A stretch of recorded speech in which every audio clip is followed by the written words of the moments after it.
ধর্ম যার যার উৎসব সবার, আছে না নাই? কথা বলতে হবে, আছে না নাই? এই কথা আমরা বলি কি বলি না? অনেক মানুষ, আমাদের বড় বড় রাজনীতিবিদরা আছে, রাজনীতিবিদরা মসজিদের মিম্বারে দাঁড়িয়ে থেকে তারা ঘোষণা দেয় যে ধর্ম যার যার উৎসব সবার। আমি স্পষ্ট ভাষায় বলতে চাই, এটা কোনো মুসলমানদের স্লোগান হতে পারে? এটা কোনো মুসলমানদের স্লোগান হতে পারে না আমার প্রিয় ভাইরা। যদি এটা মানতে না পারেন যে গাছ যার যার, নারকেল সবার, এটা যদি মানতে না পারেন, বউ যার যার, অধিকার সবার, এটা যদি মানতে না পারেন, চাকরি যার যার, বেতন সবার, এটা যদি মানতে না পারেন, তাহলে এটা কেমনে মানেন যে ধর্ম যার যার, উৎসব সবার? কথা বলেন, কথা ঠিক কিনা? এই সবগুলো হলো গণ্ড অজ্ঞদের উক্তি। কথা বলেন ঠিক কিনা? মূর্খদের উক্তি আমার প্রিয় ভাইয়েরা। এই জন্য স্পষ্ট ভাষায় আমরা বলতে চাই, ধর্ম যার যার, উৎসব তার তার। ঠিক কিনা? ধর্ম যার যার, উৎসব তার তার। আমরা কখনো এই কথা বলবো না, এটা কোনো মুসলমানদের স্লোগান হতে পারে না। ধর্ম যার যার, উৎসব সবার, এটা কোনো মুসলমানদের স্লোগান হতে পারে? কারণ আমরা দেখেছি আজকে পবিত্র জুমার দিনে, জুমার নামাজে কোনো হিন্দুদেরকে কোনো সময় আমরা অংশগ্রহণ করতে দেখি না। কথা বলেন, কথা ঠিক কিনা? মুসলমানদের জুমার নামাজে কোনো হিন্দু আসে না। এমনকি ঈদুল ফিতর এবং ঈদুল আজহাতে কোনো হিন্দু কিন্তু আসে না। ঈদুল আজহার নামাজ যথারীতি আমরা আদায় করার পরে তাকবীর পাঠ করতে করতে বাড়িতে যাওয়ার পরে আমরা আল্লাহর রাস্তায় কিন্তু গরু কুরবানি করি। কথা বলেন, কথা ঠিক কিনা? কিন্তু আজও পর্যন্ত আমরা দেখলাম না আমার ভাইয়েরা, কোনো হিন্দু আমাদের সঙ্গে জুমার নামাজে এসেছে, এসে জুমার নামাজ আদায় করেছে, আবার কুরবানি দিয়ে গরু জমে করে আমাদের সঙ্গে শরীক হয়ে গরুর গোশত ভাগাভাগি করে তারা নিয়ে গিয়েছে। এটা কি দেখছেন কোনোদিন? কিন্তু আমার ভাইয়েরা, আফসোস করে বলতে হয়, আমাদের মধ্যে কিছু কপাল পোড়া মুসলমান আছে, তারা কিন্তু আমাদের ঈদগাহে আসে না, জুমাতে আসে না, কিন্তু লজ্জাহীন কিছু মুসলমান আছে, তারা দেখবেন তারা মনে করে হিন্দুদের দুর্গা পূজার মেলায় তারা যেন না গেলে মনে হয় মেলায় মনে হয় জমে না। আসে না নাই? এই জন্য আমার ভাইয়েরা অনেকে বলা বলি করে, হুজুর ছেলে বায়না ধরেছে, মেয়ে বায়না ধরেছে, না গেলে কেমন হয়? নিজের ছেলেকে সাজায়, মেয়েকে সাজায়া দুর্গা পূজায় নিয়ে যায়, এমনকি নিজের বউকে সাজুগুজু করে দুর্গা পূজায় বেহায়ার মতো নিয়ে যায়। এমন যুবক আমাদের সমাজে আছে না? না, কোরআনে কারিমে স্পষ্ট আল্লাহ রাব্বুল আলামিন ঘোষণা দিয়েছেন। আল্লাহ পাক বলেন, যারা এই প্রতিমাগুলো যারা নিজের হাত দিয়ে তোমরা তৈরি করো, আবার নিজেরাই সেগুলোর পূজা করো, এগুলোর পূজা তোমরা অর্চনা করো, আল্লাহ পাক কোরআনে কারিমে স্পষ্ট বলে দিয়েছেন এই মূর্তিগুলো তোমাদেরকে বাঁচাতে পারবে না। কারণ হচ্ছে, কারণটা কি আমার ভাইয়েরা? আবু জাহেল নিজে একটা মূর্তি সব সময় নিজের হাতে বানায়া প্রত্যেকটা সময় নিজের কাঁধের উপরে রাখত। প্রত্যেকটা জায়গাতে আবু জাহেল তার মূর্তিটা নিয়ে যাইতো। এক পর্যায়ে আবু জাহেল নিজেই মূর্তিকে বলে, মূর্তি রে, আমি যে প্রত্যেকটা সময়ে তোকে কাঁধে করে বহন করি, এর কারণটা কি তুই জানিস নাকি? এর কারণ হলো, এই জন্য তোকে আমি কাঁধে করে বহন করি, আমি চাই যে তুই আমার পক্ষ থেকে মুহাম্মদকে গালি দিবি। বলেন নাউজুবিল্লাহ। আবু জাহেল একটা মূর্তি বানায়া নিজের কাঁধে করে খোদা বানায়া, খোদা মনে করে প্রত্যেকটা জায়গাতে আবু জাহেল নিয়ে যায়, আর কয় আমি এই জন্যই তোকে কাঁধে করে বহন করি যেন তুই আমার পক্ষ থেকে, আমার পক্ষ হয়ে, আমার বদৌলতে তুই মুহাম্মদকে গালি দিবি। বলেন নাউজুবিল্লাহ। আমার ভাইয়েরা, নবীজি সাল্লাল্লাহু আলাইহি ওয়াসাল্লাম একবার খানায় কাবার পাদদেশে বসে আছেন। আবু জাহেল সেই মূর্তিটা কাঁধে নিয়া হাঁটি হাঁটি পা পা করে বিশ্বনবীর সামনে হাজির হয়ে গিয়েছেন। আল্লাহর হাবিবকে বলতেছেন, নবীজি মুহাম্মদ, এতদিন তোমার সাথে আমার বহু কিছু হয়ে গিয়েছে, আজ থেকে আর কোনো কিছু হবে না। আজকে তোমার সাথে বোঝাপড়া করবে আমার খোদা। আজকে তোমার সাথে আজ থেকে বোঝাপড়া করবে আমার খোদা। যেই না এ কথা বলেছেন, আল্লাহর হাবিব সাল্লাল্লাহু আলাইহি ওয়াসাল্লাম বলেছেন, তাই নাকি, তোমার খোদা কই? আবু জাহেল সঙ্গে সঙ্গে কাঁধের ওপর থেকে নামায়া নিচে রাখছে। আল্লাহর হাবিব সাল্লাল্লাহু আলাইহি ওয়াসাল্লাম আবু জাহেলকে বলেন, আচ্ছা ঠিক আছে আবু জাহেল, তোমার খোদাটাকে সামনে পাঠাইয়া দাও। আবু জাহেল কয়, আমার খোদা তো হাঁটতে পারে না। আবু জাহেল কয়, আমার খোদা তো হাঁটতে পারে না। আল্লাহর হাবিব সাল্লাল্লাহু আলাইহি ওয়াসাল্লাম বলেন, আহারে কেমন খোদা তোমার, যে খোদা হাঁটতে পারে না, নিজে হাঁটতে পারে না, যে খোদা নিজে চলাচল করতে পারে না, যে খোদাকে তুমি নিজের হাত দ্বারা বানায়া, যে খোদার পিছন দিয়ে বাঁশ দিয়ে দাঁড় করাতে হয়, যে খোদা নিজে দাঁড়াতে পারে না, সে খোদা তোমাকে কিভাবে দাঁড় করাবে? কথা বলেন, কথা ঠিক কিনা? নবীজি সাল্লাল্লাহু আলাইহি ওয়াসাল্লাম এ কথা বলে আবু জাহেলকে বলছেন, আচ্ছা ঠিক আছে, কি করতে পারে তোমার খোদা? কয়, আমার খোদা তোমার সাথে কথা বলবে, মুহাম্মদ তোমার সাথে বোঝাপড়া করবে আমার খোদা। আচ্ছা ঠিক আছে, তোমার খোদাকে কথা বলতে বলো। আবু জাহেল তার মূর্তি কি কথা বলতে পারে? কথা বলতে বলল যে তুমি কথা বলো, মুহাম্মাদের জবাব দাও। কিন্তু আপনারাই বলেন তো, মূর্তি কোনোদিন কথা বলতে পারে? মূর্তি কথা বলতে পারে? মূর্তির মাথার মধ্যে কি সেই ঘেলু আছে ভাই? যদি সেই ঘেলুই থাকতো তাহলে রাষ্ট্রীয়ভাবে এবছরে ঘোষণা দিত না যে এবছরের সমস্ত দুর্গা পূজায় ছাত্ররা অংশগ্রহণ করে এই মূর্তিগুলোকে তারা পাহারা দিবে, এই ঘোষণা রাষ্ট্রীয়ভাবে দিত। তাহলে মূর্তির মাথার মধ্যে কোনো ঘেলু নাই। নবীজি সাল্লাল্লাহু আলাইহি সাল্লাম কথা বলতে বলে, আবু জাহেল কথা বলতে বলে, মূর্তি চুপচাপ, কোনো কিছুই বলে না। কেন কথা বলবে আমার ভাইয়েরা? আল্লাহ রাব্বুল আলামিন বলেন, ইয়া আইয়ুহান নাসু দুরিবা মাসালুন ফাসতামিউ লাহু ইন্নাল্লাযীনা তাদউনা মিন দুনিল্লাহি লা ইয়াখলুকু যুবাবান ওয়ালা ইজতামাউ লাহু ওয়া ইন ইয়াসলুবহুমুদ যুবাবু শাইআন লা ইয়াস্তানকিযুহু মিনহু দাউফাত তালিবু ওয়াল মাতলুব। জোরে বলেন আল্লাহু আকবার। আল্লাহ পাক বলেন, হে দুনিয়ার মানুষেরা, হে দুনিয়ার লোক সকল, তোমরা শোনো, একটি উপমা বর্ণনা করা হলো, অতএব তোমরা তা মনোযোগ দিয়ে শোনো। তোমরা তোমাদের রবের পরিবর্তে যাদের পূজা তোমরা করো, তোমরা যাদের পূজা করো তাদেরকে তোমরা বলো দেখি, তাদেরকে তোমরা একটা ক্ষুদ্র মাছি সৃষ্টি করতে বলো, তারা পারে নাকি? আল্লাহ পাক আবার বলেন, আমার ভাইয়েরা, আচ্ছা মাছি সৃষ্টি করার কোনো দরকার নাই, বরং তোমরা তোমাদের দেবদেবীর সামনে, তোমাদের মূর্তির সামনে যে দুধ কলা দিয়ে তোমরা ভোগ দাও, সেই খাবারের মধ্যে যেই সকল মশা মাছি পড়ে সেগুলোকে একটু তাড়াতে বলো, তোমাদের খোদা এটা তাড়াতে পারে নাকি? কোনোদিন পারবে? যদি তাড়াতেই পারতো তাহলে এই যে আমাদের ফতেহালি বাজারে আমরা দেখেছি মূর্তির সামনে, এরকম মূর্তির সামনে গোপাল ভাঁড়ের নাই এত বড় একটা পেট বের করে ঠাকুররা সবসময় বসে থাকে, আছে না নাই? কথা বলেন। তাহলে এই ঠাকুরদের কাজ কি? ওই যে এই সমস্ত ভোগ দেওয়া হয়, দুধ কলা ইত্যাদি দেওয়া হয়, এগুলো তারা আরাম আয়েসে খেয়ে খেয়ে নিজেদের পেট বড় করে। কথা বলেন, কথা ঠিক কিনা? এই জন্য আমার ভাইয়েরা, আল্লাহ রাব্বুল আলামিন বলেন, তোমরা যারা নিজের হাত দিয়ে মূর্তি তৈরি করো, সেগুলোর আবার পূজা অর্চনা করো, তোমরা তাদেরকে বলো তারা একটা ক্ষুদ্র মাছি সৃষ্টি করতে পারে নাকি?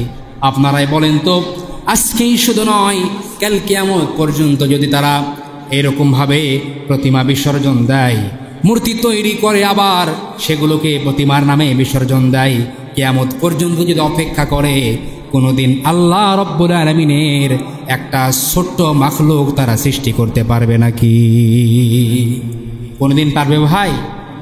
তো আবু জাহেল এক পর্যায়ে রাগান্বিত হয়ে গেছে যে সর্বনাশ, ছোট থেকে দুধ কলা দিয়ে এরে এত বড় করলাম, মুহাম্মাদের সামনে নিয়ে আসছি বোঝাপড়া করার জন্য, মোকাবেলা করার জন্য, এ দেখি কিছুই বলে না, এ দেখি কোনো কিছুই বলে না।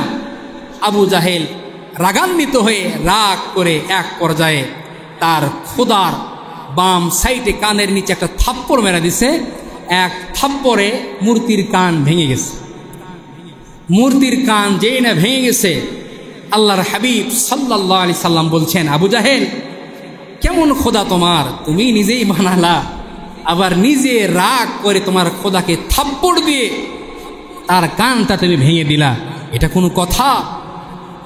আল্লাহর হাবিব আরো বলেন যে আবু জাহেল দেখো, আমি যে আমার খোদাকে কতটা ভালোবাসি, আমি আমার আল্লাহকে কতটা মহব্বত করি, আমি আমার প্রভুকে কতটা ভালোবাসি, আমি এতটা ভালোবাসি যার কারণে আমার খোদার ঘরটা আমি সবসময় পরিষ্কার করি। কন্যা সুবহানাল্লাহ।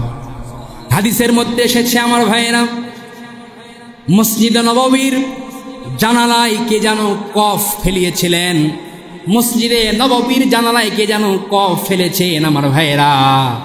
আল্লাহর হাবিব সাল্লাল্লাহু আলাইহি ওয়াসাল্লাম সেটা দেখে মুহূর্তের মধ্যে নিজের জুব্বা দিয়ে সে কফটি সঙ্গে সঙ্গে পরিষ্কার করেছেন এবং পরিষ্কার করে নিজের পকেট থেকে সুঘ্রাণ বের করে আল্লাহর ঘরে ব্যবহার করেছে। এটা হাদিস, সুস্পষ্ট হাদিস।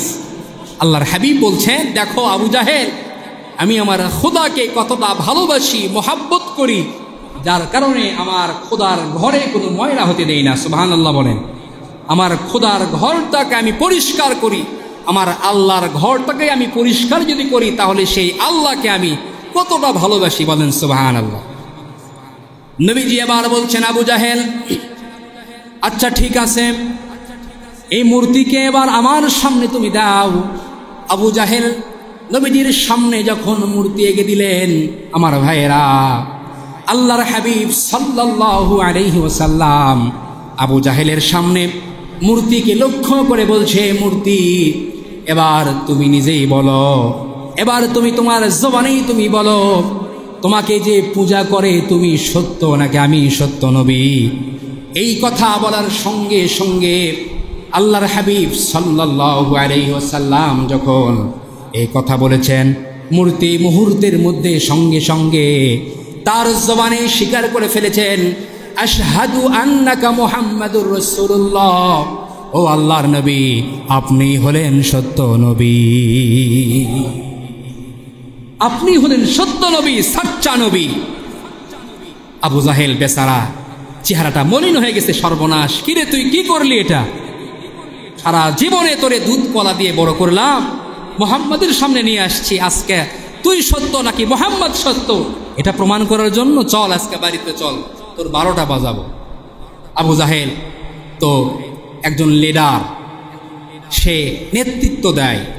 মক্কার সব কাফেরদের লিডারদেরকে আবু জাহেল জানাইছে, এবং পাহাড়িয়া ময়দান, মক্কায় উঁচু উঁচু পাহাড় আছে, জানানোর পরে সেই রাগ করে সেই মূর্তিটাকে কাঁধে করে নিয়ে সব থেকে উঁচু পাহাড়ে নিয়ে গেছে, সব থেকে উঁচু পাহাড়ে নিয়ে গেছে। উঁচু পাহাড়ে নিয়ে যাওয়ার পরে দেখে মূর্তিটাকে রাখে, কিন্তু মূর্তিটা ঠিক মতো থাকে না, পড়ে যায়, হেলে যায়, আবার নিচে নামাইছে, নিচে নামায়া জমিনে রাখছে, দেখি ঠিক আছে, কিরে ওপরে রাখি ঠিক থাকিস না, নিচে নামায় নিয়ে আসি, নিচে নামায় ঠিক থাকিস, এর কারণটা কি? এক পর্যায়ে রাগ করে রাগান্বিত হয়ে সব থেকে উঁচু পাহাড়ে উঠে সেই মূর্তিটাকে ভেঙে চূর্ণ বিচূর্ণ করে পাহাড়ের উপর থেকে তার ধুলো বালি, ধুলো কোনা সব কিছু ছড়িয়ে ছিটিয়ে দিয়েছে। হাদিসের মধ্যে আছে, সেই মূর্তির প্রত্যেকটা ধুলি কোনা এক কালিমার সাক্ষ্য দিতে দিতে, কালিমার তালকিন করতে করতে তামাম দুনিয়ায় ছড়িয়ে পড়েছে, বলেন সুবহানাল্লাহ। এই জন্য আমার ভাইয়েরা, আল্লাহ রাব্বুল আলামিন বলেন, ইন্নাল্লাহা লা ইয়াগফিরু আন ইউশরাকা বিহি ওয়া ইয়াগফিরু মা দুনা যালিকা লিমান ইয়াশা ওয়া মান ইউশরিক বিল্লাহি ফাকাদ ضل ضلالا بعيدا জোরে বলুন আল্লাহু আকবার। আল্লাহ রাব্বুল আলামিন বলেন আল্লাহ পাক তার সঙ্গে শরীক করাকে আল্লাহ পাক ক্ষমা করবে না। আমার ভাইরা, যদি আল্লাহর সঙ্গে কাউকে কোনোদিন কেউ শরীক করে, এই শরীক করাকে আল্লাহ পাক ক্ষমা করবে না। এছাড়া এই দুনিয়ার মধ্যে আসমান জমিনের মধ্যে যদি আসমান থেকে জমিন পর্যন্ত কেউ যদি গুনাহ করে একেবারে পরিপূর্ণ করে ফেলে, হাজার হাজার গুনাহ করে, আল্লাহ পাক চাইলে তার জীবনের সবগুলো গুনাহকে আল্লাহ তাআলা ক্ষমা করবে। কিন্তু কেবলমাত্র শুধুমাত্র আল্লাহ পাক তার সঙ্গে যদি কেউ শরীক করে, এই শরীক করাকে আল্লাহ পাক ক্ষমা করবে। অন্যত্রে আল্লাহ রাব্বুল আলামিন বলেন ইন্নাহু মান ইউশরিক বিল্লাহি ফাকাদ হারামাল্লাহু আলাইহিল জান্নাতা ওয়া মাওয়াহুন নার ওয়া মা লিয-যালিমিনা মিন আনসার। কেউ যদি আল্লাহর সঙ্গে শরীক করে, আল্লাহ পাক তার জন্য জান্নাতকে হারাম করবেন এবং তার আবাসন হবে জাহান্নাম। জালিমদেরকে সাহায্য করার কিন্তু কেউ নাই। কথা বলেন, কথা ঠিক কিনা? এই জন্য আমার ভাইয়েরা, নিজের ছেলে বায়না ধরেছে, নিজের মেয়ে বায়না ধরেছে পূজায় নিয়ে যাইতে হবে। অনেকে বলে হুজুর পূজায় গেলে কি হবে? আছে না নাই? পূজায় গেলে কি হবে? আমার ভাইয়েরা, তো বিভিন্ন জায়গাতে নেতাগুলোরা তারা বক্তব্য দেয়, ধর্ম যার যার, উৎসব সবার। আমার ভাইয়েরা, এগুলো কখনো কোনো মুসলমানদের স্লোগান হতে পারে? যদি আপনি চাকরি যার যার, বেতন সবার, এটা যদি মানতে না পারেন, গাছ যার যার, নারকেল সবার, এটা যদি মানতে না পারেন, বউ যার যার, অধিকার সবার, এটা যদি মানতে না পারেন, তাহলে ধর্ম যার যার, উৎসব সবার, এটা কেমনে মানবেন? এটা কিভাবে মানবেন? কথা বলেন, কথা ঠিক কিনা? এই সবগুলো জাহেলদের উক্তি, মূর্খদের উক্তি। খবরদার, কোনো মুসলমান হিন্দুদের মণ্ডপে নিজেদের খুশি, তাদের পূজা, তাদের মূর্তি দেখে নিজেদের খুশি, তারা খুশি অর্জন করবে, নিজেদের খুশির কারণ মনে করবে, এগুলো কখনো কোনো মুসলমান করতে পারে? এগুলো কখনো নিজেরা বাঁচবে না এবং কখনো তোমাদেরকেও বাঁচাতে পারবে। এই জন্য খবরদার আমার ভাইরা, অনেক মুসলমান এই হিন্দুদের মণ্ডপে কারা যায়, হিন্দুদের পূজায় কারা যায়? আমি যাই, আপনি যান, আপনাদের মতো লোক যায়, ঠিক কিনা বলেন? খবরদার, খবরদার, কোনো ক্রমেই নয় আমার ভাইয়েরা। কারণ আল্লাহ রাব্বুল আলামিন বলেন ইয়া আইয়ুহাল্লাযীনা আমানু ইন্নামাল খামরু ওয়াল মাইসিরু ওয়াল আনসাবু ওয়াল আজলামু রিজসুম মিন আমালিশ শাইতান। আল্লাহ পাক বলেন, হে ঈমানদারেরা, আল্লাহ পাক দুনিয়ার সবগুলো মুমিনদেরকে ডাক দিয়ে বলতেছেন, হে ঈমানদারেরা, তোমাদের জন্য আমি আল্লাহ রাব্বুল আলামিন চারটা জিনিসকে হারাম করলাম। জোরে বলেন, কয়টা জিনিস? চারটা জিনিসকে আল্লাহ পাক হারাম করেছেন। এক নম্বর, আল্লাহ পাক হারাম করেছেন মদ পান করা, কারণ মদ সমস্ত পাপের দরজাগুলোকে খুলে দেয়। কথা বলেন, কথা ঠিক কিনা? আজ বাংলাদেশে মদ পান করা আছে না নাই? কথা বলেন ভাই। সব জায়গাতে যেখানেই মদ পান, নিশা, সেখানেই কিন্তু পাপ উন্মুক্ত। কথা বলেন, কথা ঠিক কিনা? এই জন্য আল্লাহ পাক বলেছেন, হে ঈমানদারেরা, তোমাদের জন্য চারটা জিনিসকে আমি আল্লাহ পাক হারাম করলাম। এক নম্বরে মদ পান করাকে আল্লাহ পাক হারাম করেছেন আমার ভাইয়েরা। দুই নম্বরে জুয়াকে, দুই নম্বর হারাম করেছেন জুয়াকে। বিভিন্ন জায়গায় দেখবেন যেখানে জুয়া হয়, জুয়ার আসর বসে, ক্যাসিনোর আসন বসে, সেখানে মদ্যপান সহ নারীদের নিয়ে বিভিন্ন রকমের বেহায়াপনা সহ এমন কোনো গুনাহ নাই যে সেখানে হয় না। কথা বলেন, কথা ঠিক কিনা? যেখানে জুয়া হয়, মদ পান হয় আমার ভাইরা, সেখানে শয়তান নিজেও যায় না, শয়তান নিজেও কয় সেখানে যাওয়ার কোনো দরকার নাই, এরা আমাদের হচ্ছে ভাইরা ভাই, ঠিক কিনা? যেখানে জুয়া, মদ এগুলো হয়, সেখানে শয়তান নিজেও যায় না, শয়তান যাওয়াকে জরুরি মনে করে না, কয় এরাই আমাদের ভাইরা ভাই। সেম একই অবস্থা। তাহলে তিন নম্বরে আল্লাহ পাক হারাম করেছেন প্রতিমাকে পূজা করা। এক নম্বরে আল্লাহ পাক হারাম করেছেন মদ পান করা, 2 নম্বরে জুয়া খেলা, 3 নম্বরে প্রতিমাকে পূজা করা, আর 4 নম্বরে লটারি। এই লটারি খেলায় আমরা অনেকেই মত্ত, আমরা অনেকেই এই লটারি নামক জুয়ার মধ্যে ডুবে আছি। কথা বলেন, কথা ঠিক কিনা?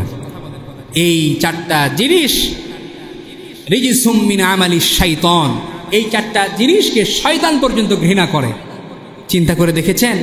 এই 4টা জিনিসকে শয়তান পর্যন্ত ঘৃণা করে, আর আমি আপনি অবলীলায় এগুলো করছি, আরাম আয়েশে এগুলো করছি। আমার ভাইয়েরা, খবরদার, এগুলো আমরা করব না। এবং এদের সঙ্গে অনেকে বলে, হুজুর আমার কলিগ একই সঙ্গে চাকরি করি, তাদের পুজোতে না গেলে মন খারাপ করবে, তাদের পুজোতে না গেলে মন খারাপ করবে। আপনি একটু দাওয়াত করেন, জুমার নামাজের জন্য তাদেরকে একটু দাওয়াত দেন, ঈদের নামাজে একটু দাওয়াত দেন, আসেন। শুধু হিন্দু কেন, সার্বজনীন আওয়ামভাবে দাওয়াত দেন যে আসো, তোমরা আমাদের সাথে একটু আসো, আমাদের সাথে নামাজ পড়ো, আমাদের সাথে কুরবানি ঈদ করো, গরু জবে করো, গরুর গোশত তোমরাও খাই আমরাও খাই। কথা বলেন, কথা ঠিক কিনা? সার্বজনীন আওয়ামভাবে দাওয়াত দেন। আমার ভাইয়েরা, খবরদার, একই সঙ্গে চাকরি করছেন, মন খারাপ করবে, এই সেই হাবি যাবে, এগুলো করবেন না। কারণ বন্ধুত্ব কেবলমাত্র শুধুমাত্র মুসলমানদেরকেই বন্ধুরূপে গ্রহণ করবে। কথা বলেন, কথা ঠিক কিনা? আল্লাহ রাব্বুল আলামিন বলেন, ইয়া আইয়ুহাল্লাযীনা আমানু লা তাত্তাখিযুল ইয়াহুদা ওয়ান নাসারা আউলিয়াউ বা'দুহুম আউলিয়াউ বা'দ। আল্লাহ পাক বলেছেন, মুসলমানরা, হে ঈমানদাররা, তোমরা মুসলমানদেরকেই বন্ধুরূপে গ্রহণ করো, তোমরা একজন আর একজনকে বন্ধুরূপে গ্রহণ করো, কিন্তু তোমরা কখনোই কোনো ইহুদি বেঈমানদেরকে, বিধর্মীদেরকে তোমরা কখনো বন্ধুরূপে গ্রহণ করিও না, কারণ তারা একজন আর একজনের পরস্পর তারা বন্ধু। ইহুদিরা একজন আর একজনের বন্ধু। আল্লাহ পাক বলেছেন, মুসলমানরা কখনো তোমরা ইহুদি বেঈমানদেরকে, বিধর্মীদেরকে বন্ধুরূপে গ্রহণ করো, তাদেরকে বন্ধুরূপে গ্রহণ করা যাবে না। আমার ভাইয়েরা, আমরা মুসলমানদেরকেই বন্ধুরূপে গ্রহণ করব। একই সঙ্গে আছে আমার কলিগ, একই সঙ্গে একজন হিন্দু আছে, হিন্দু ভাই, হ্যাঁ, তাদেরকে তিরস্কার করতে ইসলাম শিক্ষা দেয় নাই, তাদের সঙ্গে কটু বাক্য বলার অধিকার ইসলাম দেয় নাই, তাদের সঙ্গে চোখ রাঙিয়ে কথা বলার অধিকার ইসলাম দেয় নাই। তাদের সঙ্গে সুন্দর আচরণ করে নরমিলার সাথে আচরণ করব, ভালো আপ্যায়ন তাদেরকে করব, ভালো ব্যবহার করব, যেন আমার আচরণ দেখে, আমার ব্যবহার দেখে, আমার আখলাক দেখে তারা যেন মুক্ত হয়ে ইসলামের প্রতি আকৃষ্ট হয়। কথা বলেন, কথা ঠিক কিনা? এই আচরণটা আমাদেরকে করতে হবে। আমার ভাইয়েরা, তাদের সঙ্গে কোনো দুশ্মনী আমরা করব না, কারণ নবীজি সাল্লাল্লাহু আলাইহি ওয়াসাল্লাম ইহুদিদের সঙ্গে, কাফের বেঈমানদের সঙ্গে প্রত্যেকটা মুহূর্তে ভালো আচরণ করেছেন, এমন ব্যবহার তারা দেখাইছেন। আল্লাহর হাবিব তাদেরকে দেখিয়েছেন যে এই ব্যবহারে মুক্ত হয়ে তারা ইসলামের প্রতি আকৃষ্ট হয়েছেন। বলেন সুবহানাল্লাহ। সুতরাং আমরাও ঠিক এমন আচরণ করব। আমাদের আচরণ দেখে, আখলাক দেখে আমাদের হিন্দু সম্প্রদায়ের ভাইয়েরা তারা যেন আমাদের প্রতি উদ্বুদ্ধ হয়, কিন্তু কখনোই কোনো ক্রমে তাদের পুজোতে, তাদের মন্দিরে অনেকে আবার যায় সুন্দরী মেয়েদেরকে দেখতে। আছে না নাই? অনেক আছে, অনেক যুবকরা আছে। আফসোস, লজ্জাস্কর বিষয় এগুলো লজ্জা লাগে আমার ভাইয়েরা। যুবকরা মেয়ে দেখতে যায়, হিন্দুদের মণ্ডপে মেয়ে দেখতে যায়, সেখানে আবার প্রসাদ গ্রহণ করে, প্রসাদ খায়, আবার নিজেদেরকে বড় বড় মুসলমান বলে দাবি করে। ঠিক কিনা বলেন? ফতুয়া নেওয়ার জন্য এখন মুফতি সাহেবের কাছে যাওয়ার দরকার নাই, জামতলি হুজুরের কাছে যাওয়ার দরকার নাই, তাদের কাছে গেলেই ফতুয়া পাওয়া যায়। খবরদার আমার প্রিয় ভাইয়েরা, খবরদার। প্রত্যেকটা মুহূর্তে তাদের মেলাতে বলেন, নিজের বাচ্চা মেয়ে হোক, ছেলে হোক, যাই হোক না কেন, কোনো ক্রমেই আমরা তাদের পূজার মণ্ডপে আমরা কখনোই যাব না। আল্লাহ পাক এই সমস্ত বেহায়াপনা থেকে, এই সমস্ত নির্লজ্জ কাজ থেকে শুধু আমাদেরকেই নয়, তামাম দুনিয়ার সমস্ত মুসলমানদেরকে আল্লাহ পাক হেফাজত করেন। জোরে বলেন আমিন। ওয়া আখির দাওয়ানা আনিল হামদুলিল্লাহি রাব্বিল আলামিন।